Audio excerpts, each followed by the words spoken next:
Valuation of inventory. Inventory means the stock.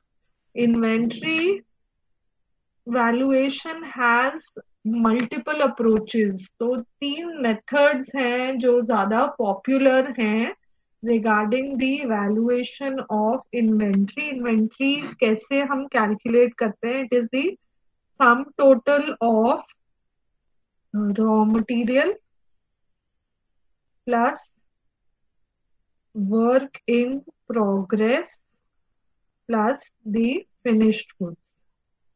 अब मैंने आपको पहले भी बताया था, रॉ मटेरियल पे जब आप काम करना शुरू करते हो तो जब तक वो फिनिश्ड गुड्स नहीं बनते, they are basically work in progress. तो 0% completion is raw material. 100% completion, जब 100% प्रोसेसिंग हो जाती है रॉ मटेरियल की, इट बिकम्स फिनिश्ड गुड. और दोनों के बीच में आपका वर्क इन प्रोग्रेस होता है.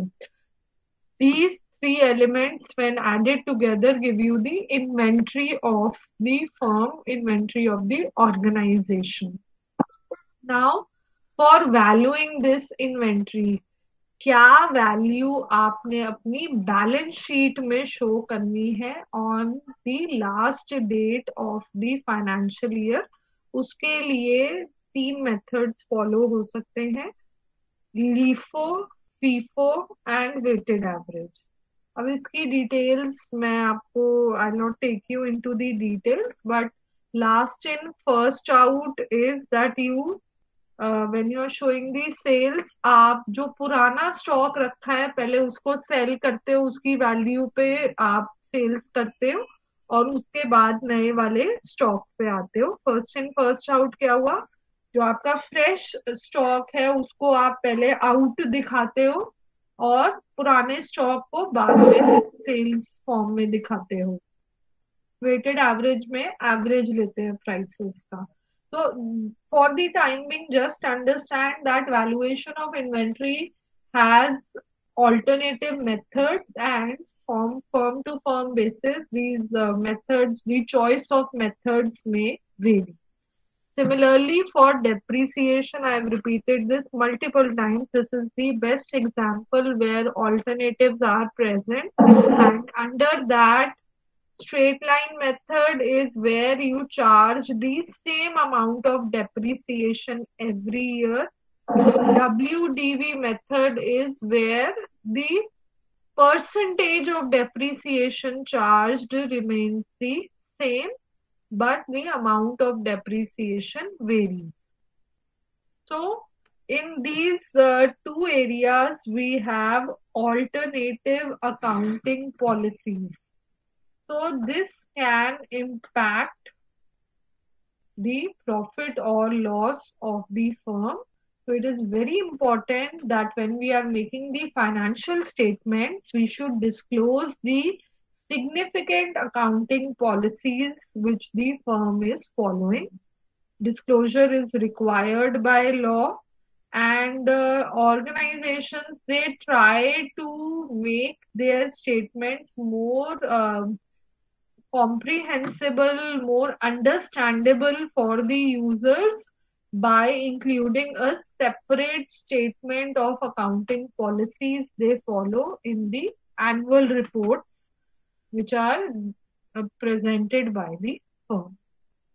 Now, the disclosure of main accounting assumptions which are followed also needs to be made, and the fundamental accounting assumptions which are followed by the firm, उसमें सबसे पहली आपकी assumption है जो going concern concept हमने करा है.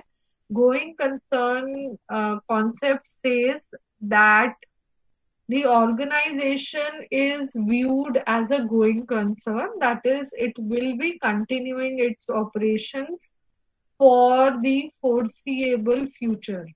So there is no intention or necessity of shutting down the operations. It is because of this concept that we divide our assets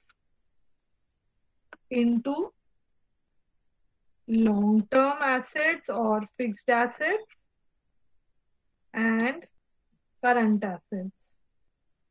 तो करंट एसेट्स वो एसेट्स होते हैं जो विद इन 1 ईयर हम consume कर लेते हैं. लॉन्ग टर्म या फिक्स्ड एसेट्स होते हैं जो फर्म को बेनिफिट देंगे for a period more than 1 year. Similarly आपकी लाइबिलिटीज भी शॉर्ट टर्म होती हैं या करंट लाइबिलिटीज होती हैं और लॉन्ग टर्म लाइबिलिटीज होती हैं. So this classification is done due to the going concern concept. Then next accounting concept that we follow is consistency. So it is assumed that all accounting policies are consistently followed from one period to another and no frequent changes are expected. Third is the accrual concept. Again, this has been discussed at length. Revenue is recorded when it is earned, not when the money is received. Cost is recorded when it is incurred, when it becomes due, not when it is paid. This principle is followed. Any change in accounting policies, if any change in accounting policies is made, then it should be because of, say, adoption of a different accounting policy as required by law, or you're trying to comply with the accounting standards, or for a better presentation of your financial statements. So it's not that just at will you change the accounting policy you're following. There should be a concrete reason for the same, and then that should be specified in your annual report or in your financial statements also. Now, when the firm is selecting the accounting policies that need to be followed, the main objective is that the accounting policies followed should give a true and fair view of the state of affairs of the firm. And for this, when we are selecting and deciding on the application of accounting policies, the major consideration is on prudence. Prudence is uncertainty है future events की, so anticipate all losses or liabilities but do not anticipate any profits. Profits जब earn होंगे तभी हम recognize करेंगे, but losses, even though have not been incurred, the representation of estimated profits and estimated losses and liabilities is made through reserves and provisions in the financial statements. Next is substance over form. I gave you an example earlier also that financial statements are governed by substance and not by legal form. So here we, like I gave you the example of sale of a car. So when the car is delivered and you receive the payment for that car, you record it in your books of accounts. Though legally, only when the papers are transferred in the name of the new buyer is the sale complete. But accounts में हमारे लिए क्या matter कर रहा है? अगर accounting concept के हिसाब से ये सेल रिकॉग्नाइज होती है, आप उसको रिकॉर्ड कर लोगे, आप लीगल कंप्लीशन के लिए वेट नहीं करोगे. And third consideration is materiality. Financial statements should disclose all material information which might influence the decision of the users of financial statements. This was about accounting standard 1. The last topic in this unit is IFRS, International Financial Reporting Standards. So, as the name suggests, these are accounting standards that are issued by the International Accounting Standard Board, and the main objective of issuing IFRS was that a common accounting language all across the world, so as to ensure transparency in presentation of financial information. So IFRS was formulated with the objective of ensuring a global framework of how companies need to prepare and disclose their financial statements. Now, this is, as I told you, you are trying to have a common accounting language. You are aiming for common acceptable standards, and as of now, uh, the number of countries which have adopted fully or have converged to IFRS standards, the number stands at more than 100 countries. So the ultimate goal of convergence is to have common acceptable standards which are practiced world over, and we are ensuring transparency and utility of financial information through convergence to IFRS. So in India, ICAI develops accounting standards. India officially, it was decided in the year 2007 that we will be converging to or converging with IFRS, and ICAI and International Accounting Standard Board then started working together, collaborating and developing quality and comparable accounting standards.